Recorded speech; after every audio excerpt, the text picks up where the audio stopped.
এক নাবিক এবং অলৌকিক সাহায্য। এই গল্পটি এক নিষ্ঠাবান ব্যক্তির কঠিন পরিস্থিতিতে আল্লাহর ওপর সম্পূর্ণ ভরসা রাখার অভিজ্ঞতা নিয়ে।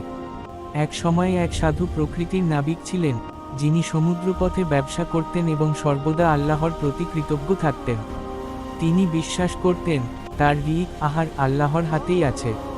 একবার তিনি তার জাহাজ নিয়ে দূর সমুদ্রপথে যাত্রা করছিলেন। যাত্রাপথে হঠাৎ এক ভয়ঙ্কর ঘূর্ণিঝড় শুরু হলো।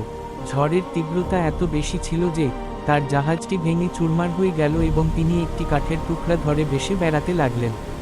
তার সব মালপত্র, সম্পদ সবকিছু সমুদ্রে হারিয়ে গেল। কয়েকদিন পর তিনি কোনোমতে ভেসে এক নির্জন দ্বীপে পৌঁছালেন। দ্বীপে খাবার বা পানীয়ের কোনো ব্যবস্থা ছিল না।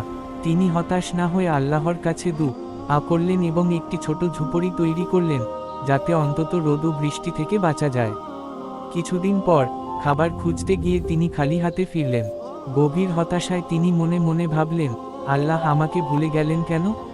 এই সময় হঠাৎ তিনি দেখলেন, তার বানানো ছোট ঝুপড়িটিতে আগুন ধরে গেছে।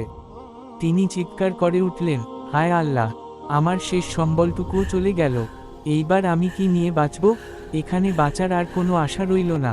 তিনি কাঁদতে কাঁদতে আল্লাহর কাছে দুআ করলেন এবং তার ধৈর্যচ্যুতিতে ক্ষমা চাইলেন। তিনি দীর্ঘ সময় ধরে আল্লাহর কাছে তার সবকিছুর জন্য কৃতজ্ঞতা প্রকাশ করলেন এবং সম্পূর্ণভাবে তার ওপর ভরসা রাখলেন। পরের দিন সকালে তিনি হঠাৎ দূরে একটি জাহাজ দেখতে পেলেন।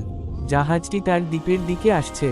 জাহাজটি কাছে এলে নাবিক জানতে পারলেন, জাহাজটির ক্যাপ্টেন বলেছেন, আমরা বহু দূর থেকে তোমার ধোঁয়া দেখতে পেলাম। আমরা ভাবলাম, নিশ্চয়ই এই নির্জন দ্বীপে কেউ বিপদে পড়েছে, তাই আমরা তোমাকে উদ্ধার করতে এসেছি। নাবিকটি তখন আনন্দে কেঁদে ফেললেন। তিনি বুঝতে পারলেন, তিনি যে জিনিসটিকে নিজের সর্বশেষ ক্ষতি ভেবেছিলেন, আল্লাহ তাআলা সেটাকেই তার উদ্ধারের মাধ্যম বানিয়ে দিলেন। তিনি আল্লাহর কাছে মাথা নত করলেন এবং বললেন, আলহামদুলিল্লাহ, আমি বোকার মতো হতাশাগ্রস্ত হয়েছিলাম। আপনি আমার জন্য যা করেন তা সবসময়ই মঙ্গলের জন্য।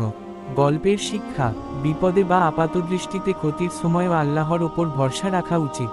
আমরা যা খারাপ মনে করি তার মধ্যেই আল্লাহ আমাদের জন্য কল্যাণ লুকিয়ে রাখেন। আল্লাহর কোনো কাজ নিয়ে প্রশ্ন না তুলে ধৈর্যশীল ও কৃতজ্ঞ থাকা উচিত।